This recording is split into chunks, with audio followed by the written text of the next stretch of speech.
Subscribe करिए हमारे channel target UP TET CTET को और बेल आइकन को दबाइए। हेलो फ्रेंड्स, मैं रेनू स्वागत करती हूँ आप सभी भावी अध्यापक एवं अध्यापिकाओं का आपके अपने channel target UP TET CTET में।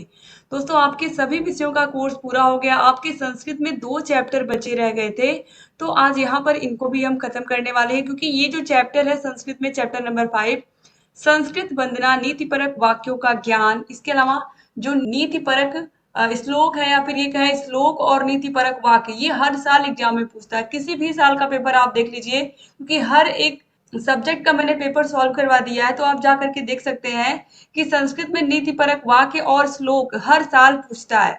तो यही वो चैप्टर है, तो इसको अच्छे से हम पढ़ेंगे। सबसे पहले यहाँ पर आप देखिए, सस्वर वाचन होता क्या है, इसका मतलब क्या होता है। तो सस्वर मतलब स्वर के साथ पढ़ना, आवाज के साथ पढ़ना। वाचन का मतलब होता है पढ़ना, और स्वर मतलब आवाज करते हुए पढ़ना। तो पाठ्य पुस्तक पढ़ाते समय जब जो टीचर है वो बच्चों को पढ़ाते हैं, तो क्या करना चाहिए उन्हें, पहले तो खुद पढ़ना चाहिए, फिर बालकों से क्या करना चाहिए, उसका सस्वर वाचन कराना चाहिए। सस्वर वाचन प्रभाव उत्पादक होना चाहिए ताकि श्रोतागण प्रभावित हो सके।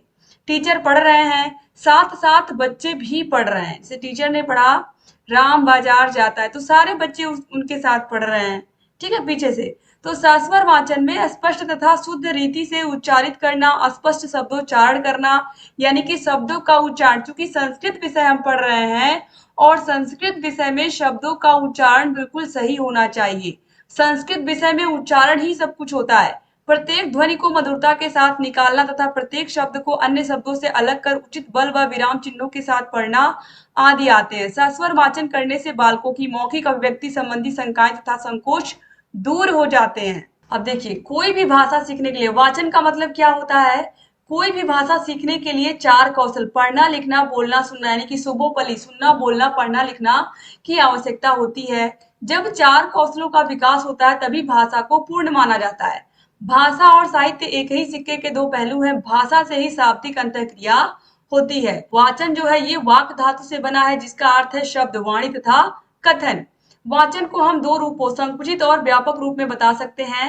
संकुचित रूप में लिखे हुए अथवा छपे हुए शब्दों का उच्चारण करना वाचन कहलाता है। ध्वनियों के प्रतीकों, लिपिबद्ध शब्दों को गति के साथ पढ़कर अर्थ ग्रहण करने की प्रक्रिया आदर्श वाचन या पठन कहलाती है। यानी कि जो हम पढ़ रहे हैं उसको हम समझते हुए अगर आगे बढ़ रहे हैं तो वो पढ़ना क्या कहलाएगा, आदर्श पढ़ना या आदर्श वाचन कहलाएगा। अब अगर एग्जाम में पूछता है कि सस्वर वाचन जो होता है इसका क्या उपयोग है या इसका क्या उद्देश्य है, तो एक ही चीज यहाँ पर आपको लिखनी रहेगी, यही सारे आंसर आपको देने रहेंगे। तो सस्वर वाचन से तात्पर्य विद्यार्थी में बोलने की कला को विकसित करना है। जब बच्चा बोल बोल करके पढ़ेगा तो उससे उसका जो वाचन है, जो उच्चारण है शब्दों का, वो अच्छा होगा, जो कि विद्यार्थी को प्रारंभिक स्तर पर विशेष रूप से कराया जाता है। इसीलिए जब बच्चे छोटे होते हैं उनको कविताएं, कहानियां याद करवाई जाती हैं, बच्चों से प्रैक्टिस करवाई जाती है, बच्चों से कहता है कि बोलो उसको या कहो। जैसे बच्चों को बोलते हैं कि आकर के क्लास में जो कहानी मैंने कल सुनाई थी उसको आकर के अपनी भाषा में सुनाओ। तो इससे क्या होता है कि बच्चों की जो बोलने की क्षमता होती है, अभिव्यक्त करने की क्षमता होती है, वो बढ़ती है। कक्षा में बालक को बोलना सिखाया जाता है और बालक अपने साथियों को बोलता देख करके साथ में अधिक रुचि से, अधिक आत्मविश्वास से, जोर जोर से बोलने लगता है। तो ये सभी बच्चों में होता है, एक दूसरे का नकल करके या देख करके बच्चे पढ़ना शुरू करते हैं। तो सस्वर वाचन के मुख्य उद्देश्य निम्नलिखित है। पहला है, बालक सस्वर वाचन से शुद्ध उच्चारण करने में समर्थ हो जाते हैं। सस्वर वाचन से विद्यार्थी भावानुरूप उच्चता और मंदता का अभ्यास कर पाते हैं। सस्वर वाचन से विद्यार्थी में ओज, प्रसाद और माधुर्य गुण की वृद्धि होती है। सस्वर वाचन, विद्यार्थी सस्वर वाचन के द्वारा आरोह और अवरोह का ज्ञान प्राप्त करते हैं। कहाँ पर ज्यादा बोलना है, कहाँ कम बोलना है, कैसे रुक करके बोलना है, कैसे सेंटेंस को पूरा कंप्लीट करना है, ये सब बातें आती हैं। सस्वर वाचन से विद्यार्थी की पढ़ने की गति पर नियंत्रण रखने में समर्थ हो जाते हैं। सस्वर वाचन से विद्यार्थी विराम चिन्हों का ज्ञान अधिक शीघ्रता से समझ जाते हैं। अब देखिए, विराम चिन्ह लगा हुआ है तो पता है कि हाँ, ये पूरा का पूरा सेंटेंस, पूरा वाक्य पढ़ने के बाद हमें रुकना है, तो ये पूर्ण विराम है। तो इस तरीके से बच्चों को अच्छे से भाषा में कहाँ रुकना है, कहाँ कैसे विराम चिन्हों का प्रयोग करना है, या इन सभी चीजों का ज्ञान हो जाता है सस्वर वाचन में। आधुनिक युग में प्रारंभिक अवस्था से ही सस्वर वाचन पर अधिक बल दिया जाता है। जिससे बालक भाषा संबंधी व्याकरण को अच्छी प्रकार से समझ सके। बालक उचित लय के अनुसार पढ़ना सीख जाते हैं। सस्वर वाचन से पदों का उचित विभाजन संभव हो पाता है। सस्वर वाचन से बालक की वाणी मधुर और सहज हो जाती है। दोस्तों, इस चैप्टर में सस्वर वाचन है। सस्वर वाचन के बारे में आपको समझना है। इसके बाद आपको समझना है कि जो श्लोक है उनका अर्थ आपको कैसे लिखना है, श्लोकों को याद कैसे करना है और नीति परक वाक्यों को कैसे याद करना है। तो ये आपकी सीरीज में बहुत अच्छे से दिया हुआ। चलिए सीरीज में इसको हम पढ़ लेते हैं। तो यहाँ पर आप देखिए, जो पहला यहाँ पर आप देखिए नीति परक वाक्य है या फिर कह सकते हैं श्लोक है, 2021 में पूछा हुआ है। इसमें देखिए कैसे लिखा हुआ है, ये ध्यान से देखिएगा। काक चेष्टा बको ध्यानम स्वान निद्रा तथैव च अल्पाहारी गृह त्यागी विद्यार्थी पंच लक्षणम। अगर एग्जाम में पूछता है कि किसी नीति परक वाक्य या किसी श्लोक को लिखिए जो आपकी पाठ्य पुस्तक में ना दिया हो, तो ये काक चेष्टा बको ध्यानम ये विद्यार्थियों का लक्षण है। कौवा की तरह चतुर, बगुले की तरह ध्यान करने वाला और स्वान की तरह कम निद्रा लेने वाला और कम खाने वाला, गृह को त्यागने वाला, घर को त्याग करने वाला ही विद्यार्थी कहलाता है। ये विद्यार्थी के लक्षण होते हैं, यही 5 लक्षण होते हैं। ठीक है, याद रखिएगा। काक चेष्टा बको ध्यानम स्वान निद्रा तथैव च अल्पाहारी गृह त्यागी, यानी कि कम खाना और घर को छोड़ करके। पहले के टाइम में बच्चे जा करके गुरुकुल में पढ़ते थे, गुरु के आश्रम में रहते थे, वहीं पर खाते थे, वहीं पर पढ़ते थे, वहीं पर सोते थे। ठीक है, तो ये उसी के अनुसार ये पूरा का पूरा श्लोक है, इसको याद रखिएगा। इसके अलावा नैनम छिन्दन्ति शस्त्राणि नैनम दहति पावकः न चैनम क्लेदन्त्यापो न शोष्यतु मारुतः, ये भी याद कर सकते हैं। 2 श्लोक कम से कम लिख करके प्रैक्टिस कर लीजिएगा, ताकि अगर एक एग्जाम क्वेश्चन पेपर में आ गया तो दूसरा आप लिख पाओ। ठीक है, तो ये विद्यार्थी के 5 लक्षण याद हो गए होंगे आपको। कौवे की तरह चतुर, बगुले की तरह ध्यान लगाने वाला और स्वान निद्रा मतलब कुत्ते की तरह नींद। कुत्ते को आप देखिए तुरंत जग जाता है, तो कुत्ते की तरह नींद लेने वाला और अल्पाहारी कम खाने वाला, अल्प मतलब कम खाने वाला, और गृह त्यागी यानी कि घर को त्याग देने वाला। यही है विद्यार्थी के 5 लक्षण। अब इसके बाद आगे बढ़ते हैं। दूसरा जो यहाँ पर है, ध्यान से देखिएगा। षड दोषाः पुरुषेणेह हातव्या भूति मिच्छता निद्रा तंद्रा भयम क्रोधम आलस्यम दीर्घ सूत्रता। ऐश्वर्य चाहने वाले पुरुष को 6 दोष त्याग देने चाहिए। अगर आप चाहते हो कि आपको जीवन में सब कुछ मिले, तो उसके लिए नींद, थकान, डर, गुस्सा, आलस्य, धीरे धीरे काम करने की आदत, ये सब आपको क्या करना पड़ेगा, विकसित करना पड़ेगा। अगर अपने जीवन में धन, सम्मान, प्रतिष्ठा ये सब अर्जित करना चाहते हो। देखिए इसके बाद है तीसरा क्वेश्चन, ज्ञानम भारम क्रियाम विना, यानी कि उपयोग में न आने वाला ज्ञान भार के समान होता है। आपने किसी चीज को सीख लिया, उसको आप कर नहीं रहे हो, तो वो आप तरीके से आपके ऊपर वो भार है। क्वेश्चन नंबर 4 है, कर्तव्यम हिम सताम वचः, सज्जन पुरुषों की बात को मानना चाहिए। क्वेश्चन नंबर 5 है, विभूषणम मौन पंडिता नाम, यानी कि जो मूर्ख होते हैं उनका सबसे बड़ा गहना क्या है, चुप रहना ही है। क्वेश्चन नंबर 6 है, समय एव करोति बलाबलम, यानी कि समय ही मनुष्य को सबल और निर्बल बनाता है। इसीलिए कहते हैं इसका समय अच्छा चल रहा है, इस व्यक्ति का समय अच्छा नहीं चल रहा है, तो समय बहुत बलवान होता है। क्वेश्चन नंबर 7 है, सत्यम ब्रूयात प्रियम ब्रूयात न ब्रूयात सत्यम प्रियम, सत्य बोलना चाहिए, प्रिय बोलना चाहिए, यानी कि जो अच्छा लगे। अप्रिय सत्य को नहीं बोलना चाहिए, ऐसा सच जो अच्छा ना हो उसको नहीं बोलना चाहिए। ये 7 और 8 ये बार बार एग्जाम में पूछता है। हितम मनोहारी च दुर्लभम वचा, कितनी बड़ी बात है। हितकारी और प्रिय लगने वाली बात एक साथ संभव नहीं होती। जैसे कि जो दवा हमें काम करती है वो कड़वी होती है, वो बहुत मीठी नहीं होती। वैसे ही जो हमारे लिए अच्छा होता है वो हमें सुनने में नहीं अच्छा लगता है। क्वेश्चन नंबर 9 है, ये भी बहुत पूछता है, यत्र नार्यस्तु पूज्यन्ते रमन्ते तत्र देवता, जहां नारियों की पूजा होती है वहां पर देवता निवास करते हैं। क्वेश्चन नंबर 10 है, अविवेक परमापदाम पदम, अज्ञान समस्त आपत्तियों का आधार है। क्वेश्चन नंबर 11, यहाँ पर आप देखिए इसके बाद 11 नंबर सूक्ति है, विद्या धर्मेण शोभते, जो विद्या है वो धर्म से ही शोभा देती है। फिर 12 है, परोपकाराय सताम विभूतिया, सज्जनों की संपदा परोपकार के लिए होती है। फिर 13 है, उद्योगिनम पुरुष सिंहमुपैति लक्ष्मी, यानी कि परिश्रम से ही धन की प्राप्ति होती है। इसके बाद 14 है अंगीकृतम सुकृतिन परिपालयन्ति। स्वीकार की हुई बात का सज्जन पुरुष अवश्य पालन करते हैं, यानी कि एक बार जो उन्होंने बोल दिया वो करके ही रहते हैं। फिर है 15 अति दर्पे हता लंका। अत्यधिक गर्व से लंका नष्ट हुई, इसीलिए बहुत ज्यादा गर्व करना, बहुत अधिक अहंकार करना अच्छी बात नहीं होती है। फिर है बुभुक्षितम किम न करोति पापम। भूखा व्यक्ति कौन सा पाप नहीं करता है। आज के समय के लिए ये बिल्कुल सही है, ठीक है, कि भूखे व्यक्ति को अपना वो पेट शांत करने के लिए, अपनी भूख शांत करने के लिए वो कुछ भी कर सकता है। फिर है 17 नंबर अर्थ मनर्थम भाव है नित्यम। दौलत का नशा अहितकर होता है, क्योंकि आज है कल नहीं हो सकती है। आज आपका बिजनेस चल रहा है, कल नहीं चलेगा तो दौलत खत्म हो जाएगी। तो बस वही चीज है। इसके बाद है स्वभावो दुरतिक्रमः। व्यक्ति का स्वभाव बदलना कठिन होता है, और ये बहुत सही बात है। जिसका जो स्वभाव है उसको बदलना बहुत कठिन होता है, जब तक वो व्यक्ति खुद ना चाहे उसको बदलना। कतरा एवं जलपंती यद भाव्यम तद भविष्यति। कायर पुरुष ही कहते हैं जो होना होगा वही होगा। ठीक है, अगर हम ये सोच करके बैठ जाएं कि एग्जाम में जो होना होगा वही होगा, हम पढ़ना ही छोड़ दें कि चाहे हम पास होंगे चाहे हम फेल होंगे, जो होना होगा होगा। इसके बाद आते हैं 20 नंबर पर न्यायात पथ विचलंति पदम न धीरा। यानी कि जो सज्जन पुरुष होते हैं, धीर पुरुष होते हैं, वो न्याय के मार्ग से विचलित नहीं होते हैं।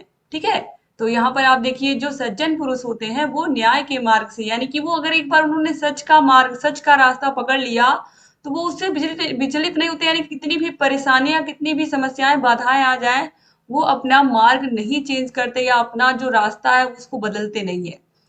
फिर है 21 नंबर, देखिए त्याज्यम न धैर्यम विधुरे अपि काले। विपत्ति में भी धैर्य का त्याग नहीं करना चाहिए, और ये सज्जन पुरुषों की निशानी होती है, धीरे धीरे धीर पुरुषों की निशानी होती है, वीर पुरुषों की निशानी होती है, जो विपत्ति में भी धैर्य का त्याग नहीं करते, धीरज को बना के रखते हैं। फिर है पदम ही सर्वत्र गुणे निर्धीयते। गुण स्वयं अपना सम्मानजनक स्थान बना लेते हैं। फिर है जलम बिंदु निपात निपात नेन क्रम से पूर्यते घटा। एक एक बूंद से घड़ा भर जाता है। इसके बाद है 24 नंबर विद्या धनम सर्वधनम प्रधानम। विद्या धन सभी धनों में सर्वश्रेष्ठ धन है। फिर है 25 नंबर शरीर माध्यम खलु धर्म साधनम। शरीर धर्म को साधने का माध्यम है। फिर है वीर भोग्या वसुंधरा। यह पृथ्वी वीर पुरुषों के लिए भोगनीय है। इसके बाद है 27 नंबर यादृशी भनया यस्य सिद्धिर भवति तादृशी। जो जैसी भावना रखता है उसे वैसी ही सिद्धि प्राप्त होती है, अर्थात जैसी करनी वैसी भरनी। ठीक है, आपने सुना भी होगा जाकी रही भावना जैसी प्रभु मूरत तिन देखी तैसी। जिसकी जैसी भावना थी भगवान को उसने वैसे वैसे रूप में देखा। क्वेश्चन नंबर 28 है महाजना येन गतः स पंथा। सज्जन लोग जिस रास्ते पर चलते हैं वही रास्ता श्रेष्ठ होता है। फिर है न ही ज्ञानेन सदृशम पवित्रम इह विद्यते। ज्ञान के समान पवित्र वस्तु इस पृथ्वी पर और मौजूद ही नहीं है, या दूसरी है ही नहीं। अस्तो मां सदगमय, बहुत अच्छा है, अर्थात ईश्वर मुझे असत्य की ओर से हटाकर सत्य की ओर ले चलो। अस्तो मां सदगमय, गमय मतलब चलना या जाना, तो अर्थात ईश्वर मुझे असत्य से सत्य की ओर लेकर चलो। और ये भी देखिए फिर हितम मनोहारी च दुर्लभम वच। अभी आपने देखा हितकारी और मनोहर वचन दुर्लभ होते हैं, 2015 में पूछा हुआ प्रश्न है। फिर है 32 नंबर एसाम न विद्या न तपो न दानम ज्ञानम न शीलम न गुणो न धर्म ते मर्त्य लोके भूविधार भूता मनुष्य रूपेण मृगाश्चरंती। बहुत अच्छा है ये। जिसके पास ना तो विद्या है, ना तप है, ना ज्ञान है, ना शील है, ना धर्म है, वे पृथ्वी पर भार के स्वरूप होते हैं, और उन्हें मनुष्य के रूप में पशु ही समझना चाहिए। यानी कि अगर आपका जन्म एक मनुष्य के रूप में हुआ है तो आपको ज्ञान, आपको विद्या लेनी चाहिए। आपके अंदर एक तरीके से कह सकते हैं कि आपके अंदर काइंडनेस होनी चाहिए, या फिर ये कहें कि आपके अंदर दयालुता का गुण होना चाहिए। आपको जीवन में अगर मनुष्य का जीवन मिला है तो सीखने के लिए मिला है। तो अगर आप ये सब नहीं कर रहे हो, ना आप ज्ञान ले रहे हो, ना आप तप कर रहे हो, यानी कि अपना काम ना आप अच्छे से काम कर रहे हो, ना आपके अंदर धैर्य है, ना आप किसी धर्म को मान रहे हो, तो फिर आपका मनुष्य के रूप में जीवन लेना एक तरीके से पशु के समान ही है, यानी कि वो व्यक्ति पशु के समान ही माना जाएगा जो ये सब चीजें नहीं कर रहा मनुष्य के रूप में जन्म लेने के बाद भी।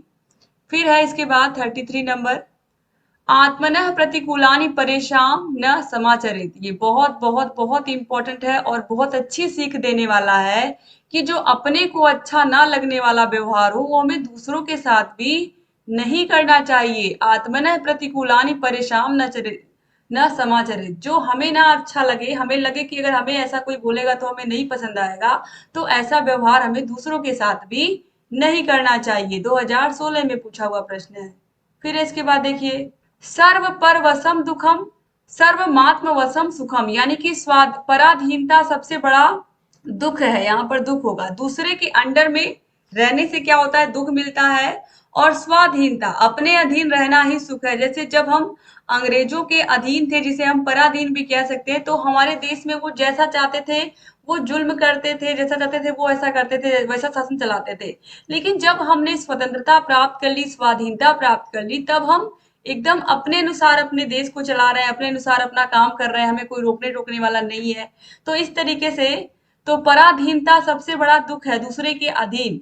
और स्वाधीनता, खुद के अधीन रहना सबसे बड़ा सुख है कि हम जो चाहें वो कर सकते हैं। इसके बाद 35 नंबर है, रूपम यौनम संपन्ना विशाल कुलम संभवा विद्याहीन न शोभन्ते निर्गंधा इव किंशुका। देखिए 2015 में पूछा हुआ है, व्यक्ति चाहे कितना भी रूपवान हो, कितना भी सुंदर हो, हैंडसम हो, ब्यूटीफुल हो, यौवन से परिपूर्ण हो, उसे किसी भी महान कुल में, उसने कितने ही महान या बड़े कुल में, बहुत बड़े घर में जन्म जन्म लिया हो, लेकिन अगर वह विद्या रूपी धन से वंचित है, अगर उसने पढ़ाई लिखाई नहीं की है, उसने ज्ञान प्राप्त नहीं किया है, तो उसकी वही स्थिति होती है जैसे बिना सुगंध सुगंध के टेसू के फूल की होती है। फूल का मतलब ही होता है कि उसमें सुगंध होनी चाहिए, क्योंकि उसी से इत्र बनता है। ठीक है, तो हम कह सकते हैं कि जिस तरीके से यहाँ पर कोई व्यक्ति कितने बड़े कुल में जन्म ले रहा है, कितना सुंदर है, लेकिन अगर उसने पढ़ाई नहीं की, पढ़ाई क्या कहते हैं, पढ़ाई मनुष्य का गहना है, तो पढ़ाई जो है वो बहुत जरूरी है, विद्या बहुत जरूरी है। अगर कोई व्यक्ति कितने महान कुल में जन्म लिया हो, कितना भी सुंदर हो, कितना भी अच्छा हो, लेकिन अगर उसने पढ़ाई नहीं की है, तो फिर उसकी कोई वही स्थिति होती है जैसे सुगंध के बिना टेसू के फूल की होती है। बिना सुगंध के फूल का कोई मतलब ही नहीं है। फिर है इसके बाद, यहाँ पर श्रीमद् भगवत गीता के कुछ नीति परक श्लोक, जिनको बार बार एग्जाम में आप देखिए ये पूछे ही जाते हैं। तो ये भी बहुत आसान है। यदा यदा हि धर्मस्य ग्लानिर्भवति भारत अभ्युत्थानम धर्मस्य तदात्मानं सृजाम्यहम्। 5 से 10 बार आप लिख करके प्रैक्टिस करोगे, आपको ये श्लोक याद हो जाएगा। हे भारत, यानी कि हे भरत अर्जुन, जब जब धर्म की हानि और अधर्म की वृद्धि होती है, तब तब मैं अपने आप को प्रकट करता हूँ, अर्थात साकार रूप में अवतरित होता हूँ। ठीक है, तो ये इसका अर्थ है। यानी कि ईश्वर ने यहाँ पर क्या कहा है, भगवान श्री कृष्ण ने अर्जुन से क्या कहा है कि जब जब पृथ्वी पर धर्म की हानि होगी, यानी कि जो अच्छे व्यक्ति हैं उन पर अत्याचार होगा, तो ऐसे टाइम पर जब अधर्म की वृद्धि हो जाएगी, जब ऐसे लोग जो बहुत बुरे काम करते हैं वो लोग बढ़ जाएंगे, तब मैं पृथ्वी पर जन्म लूंगा और साकार रूप में प्रकट होऊंगा। इसके बाद देखिए, फिर है कर्मण्येवाधिकारस्ते माँ फलेषु कदाचन माँ कर्म फल हेतुर्भु माँ ते सद्गो तस्व कर्मणि। अर्थात हे अर्जुन, भगवान श्री कृष्ण कह रहे हैं अर्जुन से, हे अर्जुन, कर्म में ही तुम्हारा अधिकार है। तुम्हारा जो अधिकार है वो सिर्फ काम करने में है, कर्म करने में है, फल में नहीं है। यानी कि तुम्हें फल मिलेगा या नहीं मिलेगा इसमें नहीं है, इसलिए तुम कर्म फल के हेतु मत बनो और कर्म ना करने में भी तुम्हारी आसक्ति भी ना हो। यानी कि यहाँ पर ये कहा जा रहा है सिंपल सा, कि सिर्फ और सिर्फ अपने कर्म पर ध्यान दो, अपना काम अच्छे से करो, बाकी चीजें भगवान पर छोड़ दो या ईश्वर पर छोड़ दो। ठीक है, वो जो करना होगा वो करेंगे, लेकिन आपको बाद में ये पछतावा नहीं होगा कि मैंने अपना काम अच्छे से नहीं किया। ये श्लोक ऐसे हैं जिनको आप बहुत आसानी से अच्छे से याद कर सकते हो, चाहे वो यदा यदा हि धर्मस्य हो, चाहे मा कर्मणे वाधिकारस्ते हो, चाहे ये नैनम छिन्दन्ति शस्त्राणि नैनम दहति पावक न चैनम क्लेदन्ति आपो न शोषयति मारुतः। इसमें बहुत ज्यादा याद करने की जरूरत भी नहीं है, बहुत ज्यादा गलत भी नहीं होगा लिखने पर। ठीक है, तो देखिए इसमें आत्मा को ना तो शस्त्र काट सकते हैं, ना अग्नि जला सकती है, ना जल इसे गीला कर सकता है, और ना वायु इसे सुखा सकती है। अर्थात जो आत्मा है वो सदा विकार रहित स्थिति में होती है, तो याद रखिएगा ये आत्मा के लिए कहा गया है, ये जो पूरा का पूरा यहाँ पर श्लोक है। इसके बाद है फिर यहाँ पर आप देखिए 2019 में पूछा हुआ है, पवित्राणाय साधूनां विनाशाय च दुष्कृताम् धर्म संस्थापनार्थाय संभवामि युगे युगे। अर्थात साधु या सज्जन पुरुषों की रक्षा करने के लिए, पापियों का विनाश करने के लिए और धर्म की स्थापना के लिए मैं उत्पन्न होता हूँ। यहाँ पर भगवान श्री कृष्ण कह रहे हैं कि जब जब अधर्म की वही चीज अधर्म की वृद्धि होती है, तब मैं साधु यानी कि सज्जन पुरुषों का, धीर पुरुषों की रक्षा करने के लिए और पापियों का नाश करने के लिए और धर्म की स्थापना के लिए मैं जन्म लेता हूँ। इसके बाद देखिए यहाँ पर ये भी बहुत अच्छा श्लोक है, वृत्तम यत्नेन संरक्षेत वित्त मायाति याति च अच्छीणो वित्तता छीणो वृत्तस्तु हतो हता। प्रस्तुत श्लोक में कवि मनुष्य को अपने चरित्र की रक्षा के लिए प्रेरित कर रहा है। चरित्र की प्रयत्न पूर्वक रक्षा करनी चाहिए। धन तो आता और जाता और आता जाता और चला जाता है, यानी कि आता है और चला जाता है। धन का कुछ नष्ट होना नहीं है, किंतु चरित्र के नष्ट होने पर व्यक्ति मरे के समान हो जाता है, अर्थात उसका सब कुछ नष्ट हो जाता है अगर किसी का चरित्र नष्ट होता है। यानी कि चरित्र एक तरीके से व्यक्ति का असली धन होता है। यहाँ पर ये कह रहा है कि आपका जो कैरेक्टर है वही आपका सब कुछ है। इसके बाद देखिए फिर है, को अर्थम पुत्रेण जातेन यो न विद्वान न धार्मिका कारणेन चक्षुषा किम वा चक्षु पीडैव केवलम। अर्थात ऐसे पुत्र के उत्पन्न होने से कोई अर्थ नहीं है जो ना तो विद्वान हो, न धार्मिक हो और न आंख से देख सके, अर्थात आंख से अंधा हो, वह केवल पीड़ा देने वाला ही होता है। और देखिए दोस्तों इसी चैप्टर में है संस्कृत में श्रव्य दृश्य उपकरण के कौन कौन से होते हैं, इनका काम क्या होता है। ये बहुत अच्छा क्वेश्चन है। तो दृश्य मतलब ऐसे साधन जिनको हम बच्चों को दिखा करके पढ़ाते हैं, जैसे कि मॉडल है, मानचित्र है, चित्र है, चार्ट पेपर है, फलालेन है, पट्ट है, प्रतिरूप आदि इसके अंतर्गत आते हैं। प्रोजेक्टर के माध्यम से जब कुछ पढ़ाते हैं तो वे साधन है जिन्हें देख करके बालक सीख रहा है। इसके अलावा यहाँ पर श्यामपट्ट भी होना चाहिए। देखिए श्यामपट्ट भी है, लपेट श्यामपट्ट, श्यामपट्ट, ये सभी है, या ग्रीन बोर्ड, व्हाइट बोर्ड जो भी क्लास में लगा होता है, ये सब दृश्य साधन है जिनको देख करके बच्चे इसमें सीखते हैं। और ये जो साधन होते हैं ये सस्ते साधन होते हैं जिनका उपयोग अध्यापक कम खर्चे में और कम श्रम में सिखाने में भी उपयोगी पाते हैं। तो दृश्य साधन आपको समझ में आ गए। अब श्रव्य साधन में जो हम सुन सकते हैं मतलब आपको पता है रेडियो है, टेप रिकॉर्डर है, वे साधन जिन्हें सुन करके पाठ्य वस्तु समझने में सहायता मिलती है, जैसे टेप रिकॉर्डर हुआ, लिखवा फोन हुआ, रेडियो हुआ, ये सब बच्चों को शुद्ध उच्चारण और आदर्श वाचन में बहुत उपयोगी होते हैं। इसके अलावा दृश्य श्रव्य सामग्री में आप देखिए टीवी आ जाएगा, कंप्यूटर आ जाएगा, मोबाइल आ जाएगा, नाटक, फिल्म स्ट्रिप, ये सब आ जाएंगे दृश्य श्रव्य सामग्री में, जिनका उपयोग करके बच्चों को जो चैप्टर है पढ़ाना आसान हो जाता है। तो आप देखिए एग्जाम में पूछा भी है 2019 में कि संस्कृत शिक्षण में श्रव्य दृश्य सामग्री की क्या उपयोगिता होती है। तो देखिए श्रव्य दृश्य सामग्रियों का उपयोग ऐसे पदार्थों और प्रक्रियाओं का अध्ययन करने के लिए किया जा सकता है जिनमें परिवर्तन बहुत ही मंद गति से होता है। श्रव्य दृश्य सामग्री का प्रयोग दूर के ऐसे स्थानों जहां आसानी से पहुंचना असंभव होता है उसके विषय में ज्ञान देने के लिए किया जा सकता है। और अगर एग्जाम में पूछता है आदर्श वाचन से आप क्या समझते हैं, तो आदर्श वाचन जो होता है वो हमेशा शिक्षक का वाचन होगा। याद रखिएगा, वाचन कोई भी कर सकता है, टीचर और बच्चा कोई भी, लेकिन जब आदर्श शब्द जुड़ जाएगा यानी कि टीचर जो है वो बिल्कुल अच्छे से ही बोलेगा जब बोलेगा यहाँ पर, इसीलिए आदर्श वाचन शिक्षक के लिए होता है। तो शिक्षक द्वारा किया जाने वाला आदर्श वाचन कहलाता है, क्योंकि यह बालक के लिए वाचन के आदर्श के रूप में होता है कि जैसा टीचर पढ़ रहे हैं, जैसा टीचर उच्चारण कर रहे हैं, उसी तरीके से हमको भी करना है। अतः अध्यापक को सुंदर वाचन में ध्यान देने योग्य बातों का ध्यान रखते हुए वाचन करना चाहिए। यानी कि टीचर को इस बात का ध्यान रखना चाहिए कि बच्चे जो मैं पढ़ूंगा वही बच्चा भी पढ़ेगा, अगर मैंने गलती की तो बच्चा भी गलती कर सकता है। तो इसीलिए टीचर को बहुत ध्यान रख करके पढ़ाना होता है। बालक को वाचन के लिए उचित मार्गदर्शन प्राप्त हो सके। यदि अध्यापक द्वारा किए गए वाचन में त्रुटियां रहती हैं और वाचन के घटकों का ध्यान नहीं रखा जाता है तो उसे आदर्श वाचन नहीं कहा जाएगा। अध्यापक द्वारा किए गए वाचन को आदर्श वाचन इसलिए कहा जाता है कि अध्यापक वाचन में कोई त्रुटि नहीं करेगा, यानी कि बिल्कुल सही सही ही पढ़ेगा। वाचन के घटकों का ध्यान रखते हुए वास्तव में बालकों के समक्ष आदर्श वाचन प्रस्तुत करेगा। अब देखिए इसके बाद अनुकरण वाचन क्या होता है। तो अनुकरण का मतलब टीचर के पढ़ने के बाद बच्चे उसको पढ़ते हैं। तो छात्रों द्वारा के अनुकरण वाचन छात्र करते हैं। इसे अनुकरण वाचन इसलिए कहा जाता है क्योंकि इसमें छात्र अध्यापक द्वारा किए गए वाचन के अनुसार वाचन करने का प्रयास करते हैं। और अनुकरण वाचन के भी दो भेद हैं, व्यक्तिगत वाचन और समवेत वाचन, यानी कि साथ साथ भी बच्चे पढ़ते हैं। तो इस तरीके से यहाँ पर दोस्तों मैंने पूरी कोशिश की है जितना भी चैप्टर से जो क्वेश्चंस आते हैं बार बार आपके एग्जाम में, वो मैंने यहाँ पर क्लियर कर दिया। अब देखिए अनुकरण वाचन अगर पूछेगा तो आपको पता है कि क्या है, छात्र इसको करते हैं। और सस्वर वाचन यानी कि उचित लय स्वर के साथ आरोह अवरोह का ध्यान रखते हुए जब हम कुछ पढ़ते हैं तो वो सस्वर वाचन कहलाता है, ये भी आपको पता है। तो अगर एग्जाम में इस तरीके के प्रश्न पूछते हैं, आप देखिए ये भी पूछा हुआ है 23 में, तो आसानी से आप एग्जाम में कर पाओगे। और ये जो पूरा का पूरा चैप्टर है, जितने भी प्रश्न आते हैं सभी को मैंने यहाँ पर करा भी दिया है।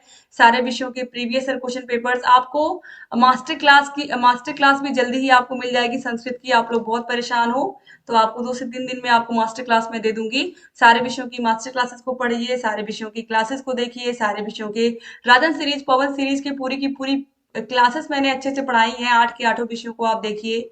इसके अलावा अगर आपको सारे विषयों के नोट्स चाहिए, हाथों से लिखे हुए जो मैंने लिख करके बनाए हैं, सारे विषयों की क्लासेस, सारे विषयों की मास्टर क्लासेस, सारे विषयों के चैप्टर वाइज टेस्ट, सारे विषयों के प्रीवियस ईयर क्वेश्चन पेपर्स, ये सब आपको मिलेंगे हमारे ऐप अस्तित्व एकेडमी ऐप पर। ऐप की link description box comment box में मिल जाएगी। ये हमारा कॉन्टेक्ट नंबर है, इस पर फोन करके या मैसेज करके आप सारी जानकारी ले सकते हैं जो भी आपको पूछना हो। तो thank you so much class को पूरा देखने के लिए। क्लास को शेयर करना मत भूलिएगा। और अगर चैनल को हमारे सब्सक्राइब नहीं किया अभी तक तो हमारे channel target UP TET CTET को जरूर सब्सक्राइब कर लीजिए। थैंक यू सो मच दोस्तों क्लास को पूरा देखने के लिए। जय हिंद।